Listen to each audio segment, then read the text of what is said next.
कहानी की शुरुआत में हम एक आदमी को देखते हैं जिसका नाम एडवर्ड था। वो अपने बेटे विल और उसके दोस्तों को कहानी सुना रहा होता है। वो कहता है वो अल्बामा में पैदा हुआ था और उस शहर में एक बहुत बड़ी कैटफिश थी जो सदियों से जिंदा थी। उस फिश को कोई नहीं पकड़ पाता था।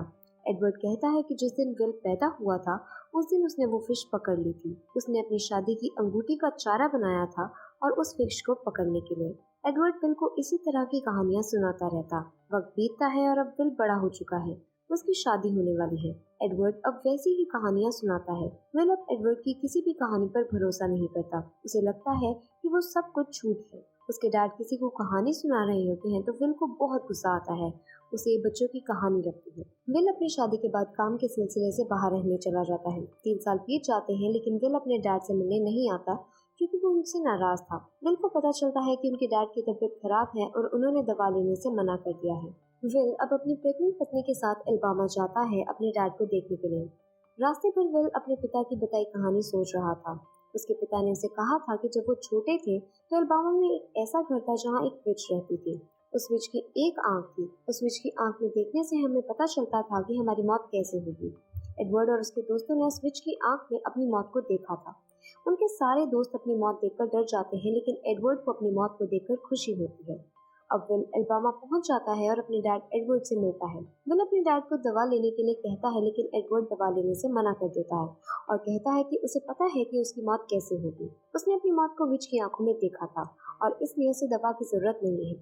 विल एडवर्ड की कहानियों में भरोसा तो नहीं करता था लेकिन फिर भी वो अपने डैड से उनकी मौत कैसे होगी पूछ लेता है। एडवर्ड कहता है कि वो एक सरप्राइज है और जब वक्त आएगा तो उसे पता चल जाएगा। विल अब ऊपर जाता है और अपना कमरा देखता है। उसे एक और कहानी याद आती है जो उसके डैड ने उसे सुनाई थी। हम फ्लैशबैक में देखते हैं कि एडवर्ड विल को कहानी सुना रहा था। जब एडवर्ड छोटा था तो उसका शरीर बहुत तेजी से बढ़ रहा था और ये बात बहुत अजीब थी।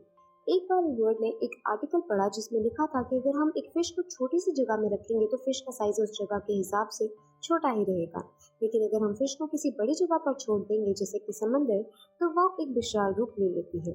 इसी आर्टिकल को पढ़ने के बाद एडवर्ड को एक मशीन में कई सालों तक बंद कर दिया गया था ताकि उसका शरीर बहुत ज्यादा ना बढ़े। इसके बाद वो नॉर्मल हो गया। एडवर्ड हर खेल में चैंपियन था।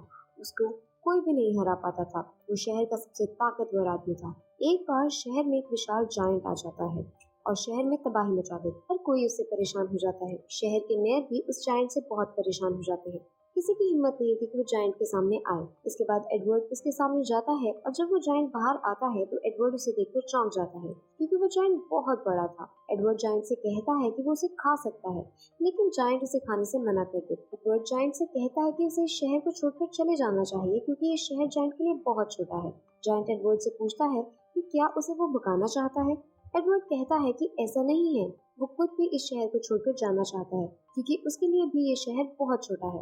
अब जायंट और एडवर्ड दोनों तय करते हैं कि वो इस शहर को छोड़कर साथ में ही चले जाएंगे। जायंट और एडवर्ड को अलविदा करने के लिए शहर के सभी लोग जमा हो जाते हैं और मेयर एडवर्ड को एक पुरस्कार भी देते हैं। अब दोनों शहर छोड़कर निकल जाते हैं। रास्ते में उन्हें एक ऐसा मोड़ मिलता है जिसमें 2 रास्ते थे। एक रास्ते पर लिखा था कि उस रास्ते पर जो जाता है वो वापस कभी नहीं लौटता। एडवर्ड जायंट से कहता है कि वो आरामदायक रास्ते पर जाए और एडवर्ड खुद उस खतरनाक रास्ते पर जाए और आगे जाकर दोनों मिल जाएंगे। एडवर्ड अब उस रास्ते से आगे बढ़ने लगता है और उसे एक सुंदर सा शहर दिखाई देता है। एडवर्ड देखता है कि वहाँ बाएं पर जूते लटके थे। वहाँ के लोग एडवर्ड का स्वागत करते हैं और बताते हैं कि उनका शहर बहुत सुंदर है, इसलिए लोग वहाँ आने के बाद वापस नहीं जाते। एडवर्ड कहता है कि उनके शहर में एक कवि भी आए थे जिसे सुनकर वो लोग कहते हैं कि वो अब भी उनके साथ है। उस शहर में एक लड़की होती है जिसका नाम जेनी था। वो भी एडवर्ड को पसंद करने लगती है। एडवर्ड कहता है कि वो शहर तो बहुत सुंदर है लेकिन उसे अपना काम पूरा करने के लिए वहाँ से जाना पड़ेगा। तो वहाँ की एक बच्ची एडवर्ड के जूते तार पर फेंक देती है और कहती है कि एडवर्ड अब बिना जूतों के कहीं नहीं जा पाएगा। जेनी भी एडवर्ड को जाने से मना करती है लेकिन एडवर्ड बिना जूतों के ही वहाँ से निकल जाता है। बड़ी मुश्किल से एडवर्ड उस जंगल से निकलकर मार्ग पर आता है जहाँ उसे वो जायंट मिलता है। अब कहानी प्रेजेंट में आ जाती है। विल की वाइफ एडवर्ड से मिलने आती है और एडवर्ड से उसके सवाल करती है कि वो विल की मॉम से कैसे मिले थे। एडवर्ड अब कहानी जंगल से बाहर आने के बाद से शुरू करता है।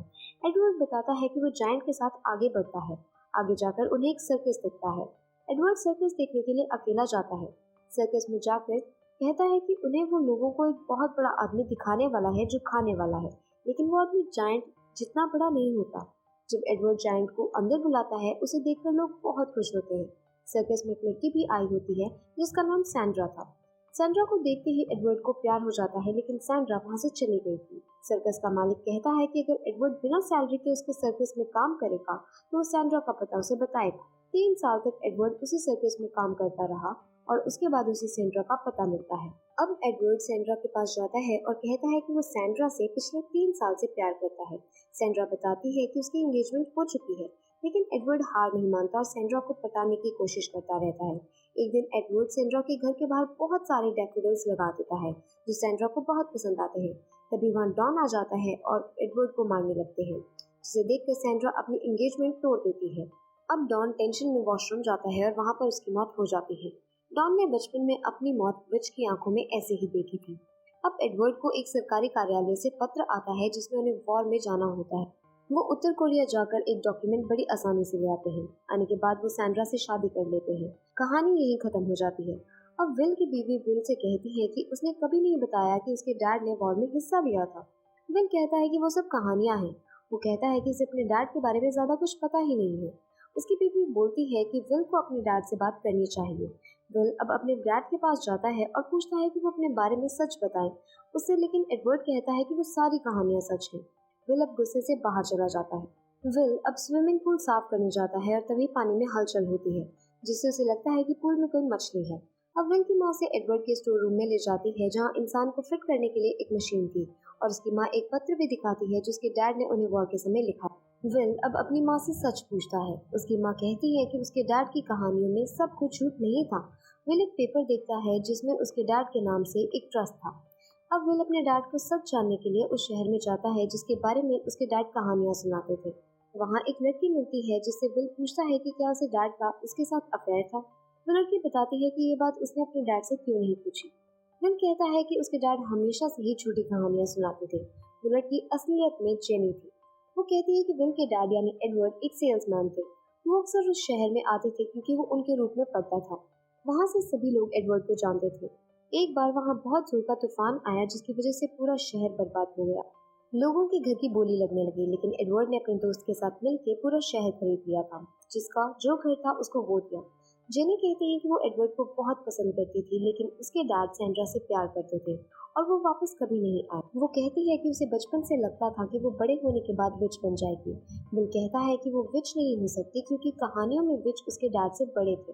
जहाँ पर हम जानते हैं कि एडवर्ड जेनी को विच बोलता था क्योंकि जेनी को लगता था कि बड़े होकर वो एक विच बन जाएगी। जेनी बताती गई कि एडवर्ड का बोलने और समझाने का तरीका अलग। अब विल वापस आ जाता है और उसे पता चलता है कि उसके डैड को स्ट्रोक आया था। वहाँ वो अपने परिवार के डॉक्टर से मिलता है, जहाँ वो विल से पूछते हैं कि क्या उसे पता है कि उसका जन्म कैसे हुआ था। कहता है कि उसे पता है और ये भी कहता है कि उस दिन उनके डैड ने एक कैटफिश पकड़ा। डॉक्टर बताते हैं कि ऐसा नहीं है। विल बताता है कि जब वो पैदा हुआ था वो बहुत कमजोर था और उनके डैड शहर से बाहर थे, लेकिन विल जल्दी ही ठीक हो गया, इसलिए उनके डैड ने उसे ऐसी कहानी सुनाई ताकि विल अपने जन्मदिन को याद रख सके। अब विल को भरोसा हो जाता है कि जो भी उनके पिता ने कहा था वो सब सच था, बस उनके बताने का तरीका अलग था। अब एडवर्ड को होश आता है और विल से पूछते हैं कि विच की आंखों में उन्होंने क्या देखा था। विल अब अपने डैड के तरीके से उन्हें कहानी सुनाता है और कहता है कि वो उन्हें हॉस्पिटल से लेकर भाग गए थे। वो दिन उस नदी किनारे जाते थे जहाँ उन्होंने कैटफिश को पकड़ा था। वहाँ उनके सभी जानने वाले थे और फिर वो डॉन वो पानी में ले गए और उसके डैड वो बन गए जो वो हमेशा से बनना चाहते थे, यानी कैटफिश। आखिर हम एडवर्ड के अंतिम संस्कार देखते हैं जिसमें हर वो इंसान आया था जो उनकी कहानियों में थे, लेकिन थोड़ा उनकी कहानियों से अलग थे। कुछ साल बाद विल को भी एक बेटा होता है